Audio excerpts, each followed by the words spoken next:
Hi Logan, my name is Linda and I am a crisis intervention specialist. And I am so glad that you came into my office today, but what exactly brought you in? So about 2 months ago, I lost my job, and since for 2 weeks I've been living in my car. Now I'm facing food insecurities, and I just feel really defeated in my life right now. Okay, well I'm sorry to hear that and that's happening to you. But before we start this session, I do want to talk briefly about confidentiality. So confidentiality is this space is a safe space. Anything that you say to me is completely confidential, unless it is a harm to you or to somebody else. And at that time, I do have to disclose that. Mm-hmm. Are you okay with that? Yes. Okay, great. If you don't have any other questions, I'd like to proceed. Do you have any questions? No, I'm good. All right, awesome. Then let's proceed. So with your current situation, how are your emotions and what are you currently experiencing? So because of my situation, I feel hopeless, and I feel like I'm never gonna get out of my current situation, and I just want to be financially stable again. And the emotions I'm facing, it's embarrassment and depression. And I'm embarrassed because no one in my life has ever gone through what I'm going through, so I just feel like a failure. And I'm depressed because I don't know, it's just so hard. My parents set me up for success, and I feel like I kind of disappointed them, so it's just a lot. It's a lot on me, you know? Do you feel that you let them down? I do feel like I let them down. Okay. So have you been able to express your feelings to really anybody lately? I only have one friend, and she's offered to let me stay in her apartment, but she lives in a studio apartment with her and her boyfriend. So if I feel like I did that, I would be a burden and a freeloader, and I don't want to do that. And my family, they live out of state, and they only think I'm in between jobs. They don't know how bad it is, or that I'm living in my car. And because I just don't want to tell them, because I don't want them to worry. Gotcha. So no one really knows about the truth of your situation? No. Okay. So what you're telling me is that you're feeling depressed due to losing your job and what has happened since then, and that you don't want to ask for help because you do feel like you'd be so much of a burden. Yes, that's accurate. Okay. Is there any one particular emotion that feels more overwhelming or dominant now? Depression. My depression's a lot higher because I just want to isolate myself, and I don't want to be around anyone. I don't have the energy to be around people right now. Okay, Logan. So I just want to make sure that we're on the same page before we proceed. So what you're telling me is that you lost your job about 2 months ago, and because of that, you are currently living in your car and experience emotions like depression, embarrassment, hopelessness, all due to your current situation. Yes. Okay. Can you tell me a little bit about the events and situations leading up to your current distress? So when I was at my old job, there was a rumor that there would be layoffs in the future and restructuring of the departments. But me, I was a seasoned employee, and I never thought that would be me. And so when I did lose my job, I was shocked, but I originally thought that it would take me a week to find another job. But unfortunately, it wasn't the case. And now that my funds are running out, I'm having to choose between food or getting new clothes for another job interview. So it's just really hard. Tough, I get it. How do you think your current mood is affecting your daily functioning and quality of life?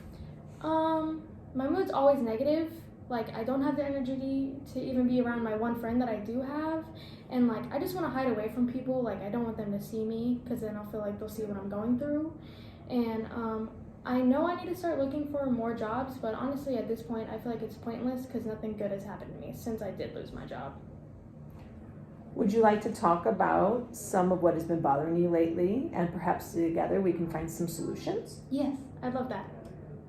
Well, do you find yourself getting stuck on negative or irrational thoughts?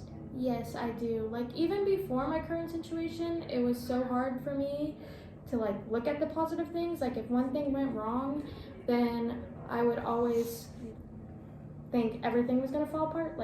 I can never see the good or positive in a situation if there's any bad in it.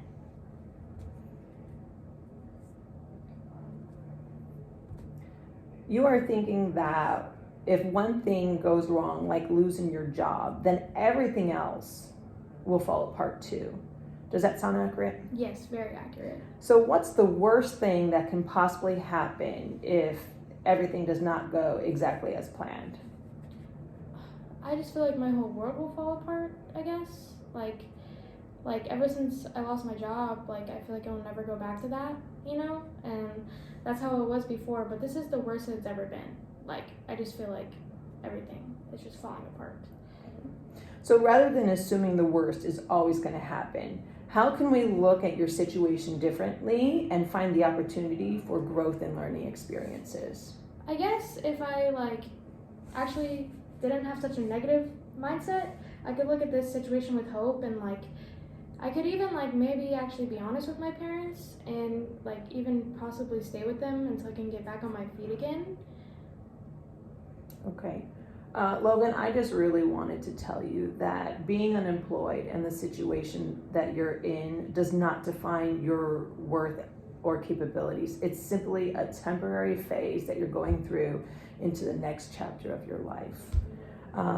Your experiences and struggles are valid, and you deserve to receive the most support and resources necessary to improve your situation. Thank you for that information, because I just felt so alone in this, and knowing that other people go through this, it gives me a better outlook, and it makes me not be so hard on myself. So thank you for that. Well, you're welcome. I'm just hoping that I can be able to help you so we can get past this and move through it. I know that you mentioned earlier that your life was really hard and that you're feeling worthless and that you do not really want to live anymore. Can you elaborate a little bit more on those feelings of that, what you have felt, and the feelings of what you were thinking about harming yourself? And did you ever experience wanting to drink or get into drugs?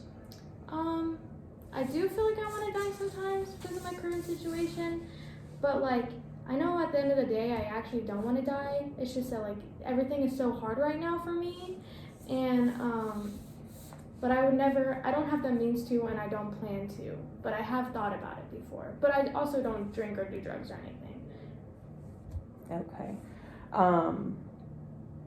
I know that you mentioned above that you were having negative thoughts, and thoughts about not wanting to live anymore has crossed your mind. What coping methods have you used to clear your mind of those negative thoughts, and have they currently helped you?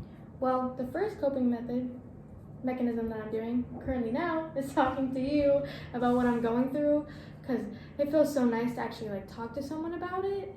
I also try to listen to uplifting music, so it gives me more positive outlook, because I know if I listen to sad music, it would just make me sadder. And I took up journaling as well to write down my thoughts, because getting it out on paper helps me get it out of my head, so it relieves that stress. Okay. Well, that's amazing. I am so glad that you have some coping techniques that you do use. Would you mind if I might suggest a few more for you? Yeah, of course, I'd love that. Okay, awesome. So there's a couple that I absolutely love. One is practicing gratitude. Sometimes if you just set aside a few moments each day and just really take in all of the things that you are thankful for. Another thing that I love to do that I always explain and offer to other people is practicing mindfulness. Sometimes, if you can find a quiet place, in your house, or if you like to go to a park, focus on your breathing and just live in the present moment. Use your 5 senses and just let everything out of your mind and just live in the present moment. Also, the third and last thing that I would like to offer you is exercise. Not sure if you already have a exercise routine or not, but any form of exercise allows the body to release endorphins and relieve stress and improves your mood. Thanks. I cannot wait to try those, because I've just never thought about that before, but I think those will really help me. I think so too. Earlier in the session, we spoke about working together to find some solutions to your current situation and some resources. Would you like to do that now? Sure. Awesome. So what do you feel that is the most important that you would need help and assistance to get back on your feet? Housing and employment. Okay, that's what I was thinking too, and it would be a great starting point. So first, I would like to provide you with a few women's shelters in the area. That way, you would not have to live in your car anymore. And usually at those shelters, they typically offer hot meals per day, and that can alleviate some of your food insecurities. Second, I am not sure if you heard of it or not, but Goodwill, they're all in the area. They offer resume building, and they would be able to help you updating your current resume. And then they can assist you with all kinds of job searches and possibly some job fairs that you can attend. And then they also have an area where of course, Goodwill is known for selling clothes at a lower price. So maybe you can get, some dress wear to attend the job fairs. And then lastly, I know that you mentioned housing and employment, but I also wanted to let you know that you are not alone, and that if you are ever having your thoughts of committing suicide again, that you can reach out to me, of course, at any time. I'm always available. But otherwise, there is a hotline that you can call, and day or night, and you can just dial 988. Thank you. I really appreciate all your help, and I'm going to use those resources. Trust me. Oh, I'm sure you will. So before the end of the session, I thought that we can go over a SMART goal together. Do you know what a SMART goal is? No, I never heard of that before. Oh, all right. Well, let me give you a brief description of what it is, and then maybe together we can come up with one. Does that sound like a plan? Yeah. So a SMART goal is a goal that is specific, measurable, achievable, relevant, and time-bound. With that being said, I think that we should focus on finding employment. What do you think? Yeah, I think we should focus on finding employment for my SMART goal. Okay. Do you have any ideas of how you can come up with a SMART goal, or do you have one in mind? Well, since you mentioned Goodwill, I think one of my SMART goals should be, I will find a job within 1 month if I dedicate 5 hours a week going to Goodwill to search for jobs, set up interviews, attend job fairs, and updating my resume. Does that sound good? I think that's amazing, and I think that's a perfect start to getting back on, the job search. Well, Logan, with that being said, do you have any other further questions for me? No, I don't. All right. Well, I just wanted to say it was a pleasure meeting with you today, and you can feel free to reach out and check in whenever you would like, and know that I am always here for you and willing to help with whatever I can. Thank you so much. Thank you so much, Logan.